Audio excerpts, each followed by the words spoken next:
اعوذ باللہ من الشیطان الرجیم، بسم اللہ الرحمن الرحیم۔ سورۃ بقرہ آیا 76۔ وَإِذْ لَقُوا الَّذِينَ آمَنُوا قَالُوا آمَنَّا، اور جب وہ ان لوگوں سے ملتے ہیں جو ایمان لائے تو کہتے ہیں ہم ایمان لائے۔ یعنی جب وہ ایمان والوں سے یہ کہتے ہیں ہم ایمان لائے تو محض زبان سے ہی اظہار کرتے ہیں، جبکہ ایمان ان کے دلوں میں نہیں ہوتا۔ وَإِذَا خَلَا بَعْضُهُمْ إِلَىٰ بَعْضٍ قَالُوا، جب وہ اکیلے میں یہودیوں سے ملتے ہیں، جب کوئی دوسرا نہیں ہوتا تو ایک دوسرے سے کہتے ہیں أَتُحَدِّثُونَهُم بِمَا فَتَحَ اللَّهُ عَلَيْكُمْ، کیا تم انہیں وہ باتیں بتاتے ہو جو اللہ تعالیٰ نے تم پر کھولی ہیں؟ کیا تم ان کے سامنے اپنے ایمان کا اظہار کرتے ہو اور رسول اللہ صلی اللہ علیہ وسلم کی تصدیق کرتے تھے؟ جب اہل ایمان ان کے پاس جاتے تو کہتے وہ آپ کے رسول ہیں، ہمارے نہیں، اور جب وہ آپس میں بیٹھتے تو کہتے کیا تم ان کے سامنے اپنے ایمان کا اظہار کرتے ہو؟ یہ چیز ان کے لیے تمہارے خلاف حجت بن جائے گی۔ اہل ایمان اپنے رب کے ہاں تمہارے خلاف دلیل دیں گے۔ افلا تعقلون، تو کیا تم سمجھتے نہیں؟ کیا تمہیں اس بات کی سمجھ نہیں؟ تم انہیں وہ بات بتا رہے ہو جو تمہارے خلاف حجت بن جائے گی۔ مدینہ میں نبی صلی اللہ علیہ وسلم کی آمد کے بعد آپ صلی اللہ علیہ وسلم کو ریاست کا سربراہ تسلیم کر دیا گیا۔ یہودی اس ریاست کے اندر رہتے ہوئے مسلمانوں کے ساتھ مناکر رکھنے پر مجبور تھے، کیونکہ اسی صورت میں ان کے مفادات محفوظ رہ سکتے تھے۔ اسی مفاد پرستی کی وجہ سے وہ ایمان والوں کے سامنے اپنے آپ کو ایمان والا ظاہر کرنا چاہتے۔ وہ کون سی بات تھی جو مسلمانوں کے سامنے کھولنے سے ایک دوسرے کو روکتے؟ یہود کتمان حق یعنی حق چھپانے کے مجرم تھے۔ تو رات میں آپ صلی اللہ علیہ وسلم کی آمد کے بارے میں جو خوشخبریاں موجود تھیں ان کو چھپاتے تھے۔ یہود ان احکامات کو چھپاتے تھے جن میں آپ صلی اللہ علیہ وسلم کے ساتھ دینے کا حکم تھا۔ سورۃ بقرہ آیا 77۔ اولا یعلمون ان اللہ یعلم ما یسرون وما یعلنون، کیا وہ نہیں جانتے کہ یقیناً اللہ تعالیٰ جانتا ہے جو کچھ وہ چھپاتے ہیں اور جو کچھ ظاہر کرتے ہیں۔ اللہ تعالیٰ نے اس آیت کے ذریعے بنی اسرائیل کے عقیدے کی خرابی کی نشاندہی کی ہے۔ ہر چند کے وہ اپنے عقائد کو چھپاتے ہیں جو ان کے مابین معروف ہیں، اور وہ اس ظلم میں مبتلا ہیں، انہوں نے اپنے عقائد کو چھپایا ہوا ہے تاکہ یہ چیز اہل ایمان کے لیے ان کے خلاف حجت نہ بنے، تاہم وہ اس بارے میں غلطی پر ہیں اور بہت بڑی جہالت میں مبتلا ہیں، کیونکہ اللہ تعالیٰ ان کے ظاہر اور باطن کو خوب جانتا ہے۔ اس کے بندے جو کچھ کرتے ہیں اللہ تعالیٰ اسے ظاہر کر دے گا۔ سورۃ بقرہ آیا 78۔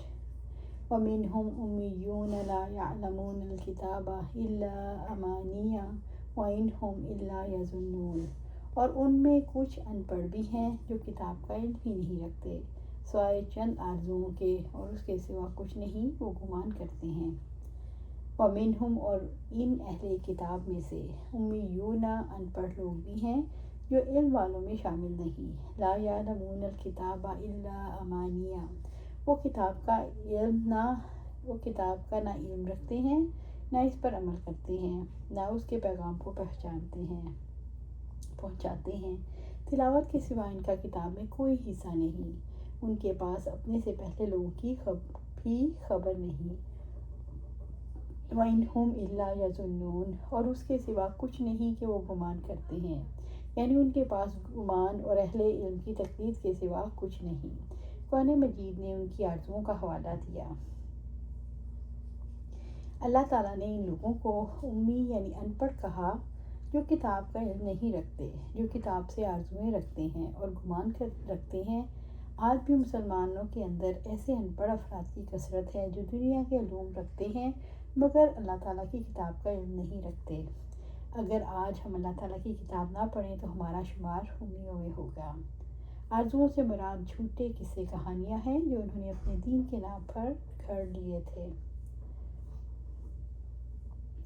اللہ تعالیٰ نے قرآن حکیم میں فرمایا، گمان پر زندگی کی بنیاد رکھنے کی نقصان کیا ہیں؟ ان میں سے اکثر لوگ نہیں پیروی کرتے مگر ایک گمان کی، یقیناً گمان حق کے مقابلے میں کچھ بھی کام نہیں دیتا۔ سورۃ یونس آیا 36۔ گمان سچائی کے مقابلے میں کوئی حقیقت نہیں رکھتا۔ گمان پر زندگی کی بنیاد رکھنے سے زندگی انتشار کا شکار ہو جاتی ہے۔ سورۃ بقرہ آیا 79۔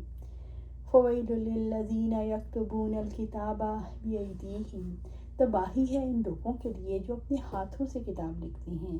اللہ تعالیٰ نے ان لوگوں کو سخت تنبیہ کی جو اللہ تعالیٰ کی کتاب میں تحریف کرتے ہیں۔ ہلاکت اور عذاب ہے ان لوگوں کے لیے جو تورات میں تحریف کرتے ہیں اور تحریف شدہ آیات کو اپنے ہاتھوں سے لکھتے ہیں۔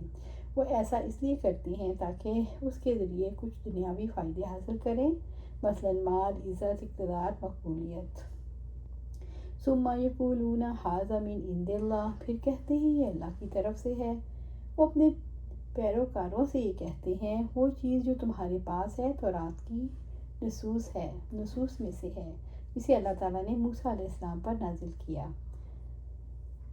لیشتروا بہ ثمنا قلیلا، تاکہ اس کے بدلے میں تھوڑی سی قیمت وصول کریں، کہ وہ اس تحریف کے بدلے میں تھوڑی سی قیمت لے لیں۔ ثمنا قلیلا کتاب اللہ کے مقابلے میں قیمت ہے جو پوری زمین کی دولت ہو تب بھی قلیل ہے۔ یہودی عالم اپنے علم سے دنیا کماتے تھے، وہ عام کو مفت جنت حاصل کرنے کا طریقہ بتاتے تھے، اس سے ان کے اوپر نذرانوں کی بارش کر دی جاتی اور یوں لوگ مفت جنت کے بدلے ان علماء کو مفت دنیا فراہم کر دیتے۔ اللہ تعالیٰ نے اس کے بارے میں فرمایا ان کی یہ کمائی ان کے لیے ہلاکت کا باعث ہے۔ فَوَيْلٌ لَّهُم مِّمَّا كَتَبَتْ أَيْدِيهِمْ وَوَيْلٌ لَّهُم مِّمَّا يَكْسِبُونَ، بس ان کے لیے تباہی ہے اس چیز کی وجہ سے جو ان کے ہاتھوں نے لکھا، اور ہلاکت ہے ان کے لیے اس کی وجہ سے جو کماتے ہیں۔ اللہ تعالیٰ نے یہود کے ظلم کی وضاحت فرمائی اور وہ اپنے ہاتھ سے کتاب لکھتے ہیں، اس طرح ایک جانب ان کا سچا دین چھپا لیتے ہیں اور دوسری جانب کہتے ہیں کہ یہ اللہ کی طرف سے ہے۔ سورۃ بقرہ آیا 80۔ وَقَالُوا لَن تَمَسَّنَا النَّارُ إِلَّا أَيَّامًا مَّعْدُودَةً، اور انہوں نے کہا جہنم کی آگ ہمیں ہرگز نہیں چھوئے گی مگر گنے ہوئے چند دن۔ اس سے مراد یہ ہے کہ آگ ہمیں تھوڑے ہی دن چھوئے گی پھر ہمیں آگ سے نکال لیا جائے گا۔ اس عقیدے کی وجہ یہ تھی کہ یہودی اپنے آپ کو اللہ کا لاڈلا سمجھتے تھے۔ یہودی کہتے تھے دنیا کی عمر 7000 سال ہے اور ہم 1000 سال کے بدلے ایک دن دوزخ میں رہیں گے، اس لحاظ سے جہنم جانے کی کل مدت 7 دن بنتی ہے۔ ان میں سے کچھ لوگوں کا یہ خیال تھا ہم نے 40 دن بچڑے کی عبادت کی اس لیے 40 دن جہنم میں رہیں گے۔ آخرت کے بارے میں یہ عقیدہ رکھنا کہ اللہ کے چہیتے ہونے کی وجہ سے بچ جائیں گے، انسان کو دنیا میں اپنی فکر کرنے سے، جواب دہی کے احساس سے اور نیک اعمال سے روک دیتا ہے۔ یہود کا عقیدہ خراب تھا اس لیے وہ نافرمانیاں کر کے مطمئن رہے۔ یہود کے اندر عقیدے کی خرابی کی وجہ سے سرکشی آ گئی۔ وہ سمجھتے تھے نافرمانیاں کرنے سے ہمارا کچھ بگڑنے والا نہیں اور کوئی ہمیں پکڑنے والا نہیں، اس لیے وہ نافرمانیوں پر مطمئن رہتے۔ یہود نبیوں کی اولاد ہونے کی وجہ سے یہ سمجھتے تھے ہماری نافرمانیوں پر ہمیں نہیں پکڑا جائے گا۔ جو لوگ اس خوشگمانی میں مبتلا ہوں اللہ تعالیٰ کے ہاں ہمارے حقوق محفوظ ہو چکے، سچی دعوت پر ان کا رویہ کیسا ہوگا؟ ایسے لوگ سچی دعوت کو گوارا نہیں کرتے کیونکہ سچی دعوت ان کو اپنی میٹھی نیند اور میٹھے خواب خراب کرتی ہوئی نظر آتی ہے۔ سچی دعوت زندگی کے حقائق کو واضح طور پر سامنے لے آتی ہے۔ علماء کی ایمان نہ لانے کے اسباب اللہ کے کلام کو سن کر سمجھ کر جان بوجھ کر بدل ڈالتے، دوزخ منافق ہے، حق کو چھپاتے ہیں، اپنے ہاتھ سے اللہ کی کتاب لکھ کر یہ کہتے یہ اللہ کی طرف سے ہے۔ قُلْ اتَّخَذْتُمْ عِندَ اللَّهِ عَهْدًا فَلَن يُخْلِفَ اللَّهُ عَهْدَهُ، کہہ دو کیا تم نے اللہ سے کوئی عہد لے رکھا ہے تو وہ اپنے عہد کی خلاف ورزی کبھی نہیں کرے گا۔ یعنی اے رسول صلی اللہ علیہ وسلم ان سے کہہ دو کیا اللہ تعالیٰ نے تم سے عہد لے رکھا ہے؟ ایسا ہے تو وعدہ شکنی ہرگز نہیں کرے گا۔ کیا تم ایسی بات کہتے ہو جس کی کوئی حقیقت ہی نہیں، نہ خود واقف ہو؟ علم کے بغیر اللہ کے ذمے کوئی بات لگانا سب سے بڑا حرام اور سب سے بڑی برائی ہے۔ قرآن مجید میں رب العزت نے اس کا جواب دیا جو بھی بدی کمائے گا اور اپنی خطاؤں، گناہوں، نافرمانیوں میں گھر جائے وہ دوزخی ہے اور دوزخ میں ہمیشہ رہے گا۔ ام تقولون علی اللہ ما لا تعلمون، یا تم اللہ تعالیٰ پر ایسی بات کہتے ہو جو تم نہیں جانتے۔ کیا تم اللہ تعالیٰ کے ذمے ایسے معاملے لگاتے ہو جس کا آپ کو علم نہیں؟ اللہ تعالیٰ نے خبر دی ہے، اس دعوت کی صداقت دو میں سے ایک امر پر ہے، یا تو اللہ تعالیٰ نے ان سے نجات کا عہد لیا ہوگا تب تو ان کا وعدہ درست ہے، یا لوگ بہتان لگا رہے ہیں اور یہ عذاب اور رسوائی کے لیے کافی ہے۔ اللہ سبحانہ تعالیٰ سے دعا ہے ہمیں قرآن و سنت پر عمل کرنے کی توفیق دے، اس پر جمع دے اور جنت الفردوس کے اعلیٰ مقام پر اپنے پاس گھر عطا فرمائے۔ آمین یا رب العالمین۔